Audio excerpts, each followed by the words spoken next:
If your blood sugar is always spiking after every meal and your HbA1c and fasting blood sugar refuse to drop, I want you to hear me clearly. There are 7 scientifically proven strategies that can help lower your blood sugar fast and improve insulin sensitivity without extreme diet and starvation. And the best part, you can start today right from your living room. Hello, if you just see me for the first time, I'm Amara, aka the Mom Scientist, a biomedical scientist, a metabolic health researcher, and coach. High blood sugar is not just about eating too much. It's about how your muscles, hormones, gut, sleep, and stress hormones handle sugar. The 7 strategies I'm about to share with you works because they target insulin resistance. That's the root cause of diabetes. Stay with me till the end because strategy 7 is the one strategy most diabetics ignore, and it silently keeps their blood sugar high no matter what they eat. Number 1, high intensity exercise. This is the fastest sugar lowering tool. When you do high intensity movement, your muscles become glucose hungry and they start pulling glucose straight from your bloodstream without needing insulin. This mechanism is called contraction mediated glucose uptake. Examples of high intensity exercise you can do at home: jumping jacks, high knee, burpees, fast skipping. Start with 10 to 15 minutes 2 to 4 times weekly. As it gets stronger, increase it to 20 minutes. Start slow, 10 seconds on, 20 seconds off. High intensity exercise is one of the only non-medication tools proven to lower blood sugar immediately. So start incorporating high intensity exercise in your schedule. If you don't schedule to do it, you might miss it. Don't just decide to do high intensity exercise, schedule it and start implementing immediately. Number 2, apple cider vinegar before meals. That's if you tolerate apple cider vinegar. This isn't hype. Apple cider vinegar has real metabolic science behind it. It contains acetic acid, which slows stomach emptying, improves glucose uptake in the muscle, reduces post-meal glucose spikes. This is how to use apple cider vinegar safely. Just a tablespoon in a glass of water. Take it 10 to 15 minutes before meal or 30 minutes before meal, and a maximum of 2 tablespoons in a day. Don't exceed 2 tablespoons of apple cider vinegar in a day. Use straw to protect your teeth. Daily use of apple cider vinegar is safe for most people, but avoid it if you have stomach ulcer, acid reflux, or low potassium. Use alternatives instead. Alternatives like lemon water, vinegar-based salad. Using it to prepare your salad can reduce the impact on your gastric lining. Number 3, berberine and magnesium glycinate. Berberine is one of the most researched natural supplements for insulin resistance. It works like metformin, but it's natural. It works by reducing liver glucose production, improving insulin signaling, increasing glucose uptake in muscles, and supports gut bacteria. That's it improves gut health, which is vital to better blood sugar control. In my video on how to eat pap without a sugar spike, I elaborated on how you can use pap to improve your gut health. I'll leave a link to that video in the description of this one and somewhere on the screen. This is how to use berberine correctly: 1000 milligrams per day and 600 milligrams of magnesium glycinate twice daily. Always take it with food. Magnesium is also vital for improving insulin sensitivity because it improves insulin receptor functions, help move glucose into the cell, lower stress hormone, and improve sleep, which directly improves insulin sensitivity. Unfortunately, 80% of people living with insulin resistance and diabetes are magnesium deficient.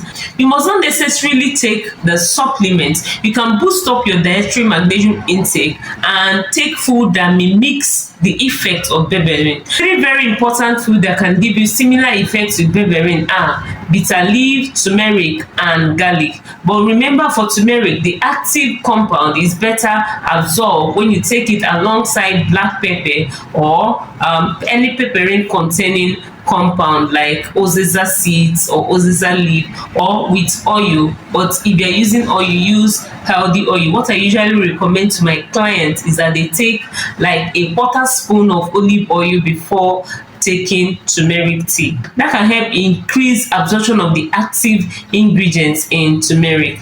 Let's get down to magnesium rich foods. We have pumpkin seed, almonds, cashew, avocado, beans, spinach, and whole grains. But bear in mind that eating too much of high calorie food can as well worsen insulin resistance. So the ones that are high calorie like pumpkin seeds, avocado, and the rest of them should be eaten in moderation. Number 4, walk after eating. This is one of the most underrated diabetes tools that can help improve insulin sensitivity.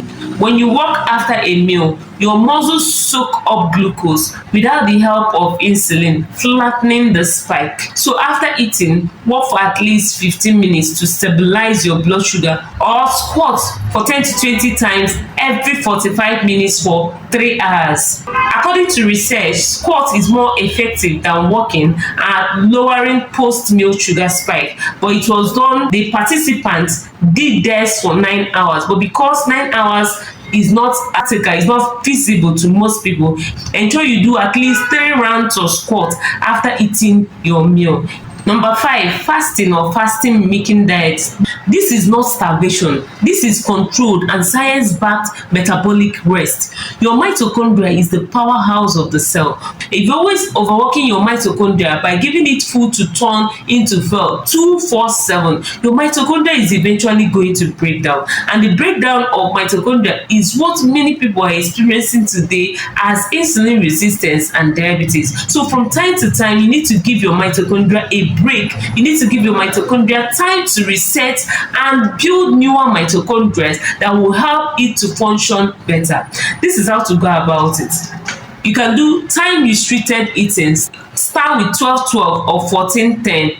12-12 is fasting for 12 hours and eating for 12 hours. 14-10 is fasting for 14 hours and eating for 10 hours. While 16-8 is fasting for 16 hours and eating for 8 hours, which is what I recommend. But move progressively. If you are diabetic and you've not been fasting, it's better you start with 12-12 or 14-10 before moving to 16-8. You can start with cutting out snacks, that's eating only 3 square meals in a day, and then you can progress to eating only 2 meals in a day. But ensure you hydrate properly and take electrolytes. Another way to go about this is 5-day fasting mimicking diet. That's eating low calorie, plant-based, and nutrient-dense food 5 days in a week. This has been proven to help improve insulin resistance, reduce inflammation, support weight loss, and reduce fasting blood sugar. Safe fasting guidelines you should bear in mind. Never fast without drinking water. Avoid long fasts if you're on insulin. Always break your fast with high protein and high fiber food. Listen to your body. Number 6, resistance training. Build muscles. The more muscles you have, the better you are able to metabolize glucose, that's sugar.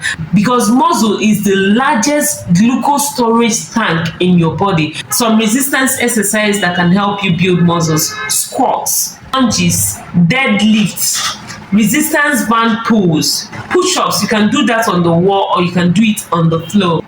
Dumbbell rows, step-ups, and glute bridges. You can do it for like 3 to 4 times per week. Start light and increase gradually. Okay, so the 7th strategy, the 7th strategy that most people ignore: sleep and stress. Most people dealing with diabetes today is because of too much stress. Nigeria is stressful, and sometimes we complicate issues by adding both mental and emotional stress to our already stressful environment.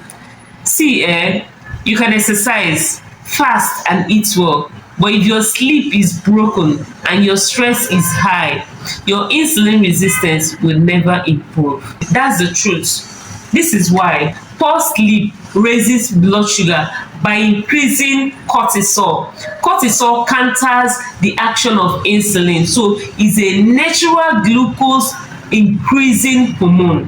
Cortisol also raises hunger hormone, increasing cravings. That's why you are more hungry when you are stressed. It increases inflammation. All these reduce insulin sensitivity and worsen your insulin resistance. Stress does a similar thing too by releasing stress hormone, which stimulate the liver to push out more glucose. And unfortunately, muscles resist insulin during stress. So chronic stress keeps your sugar high for a long time, even if you don't overeat.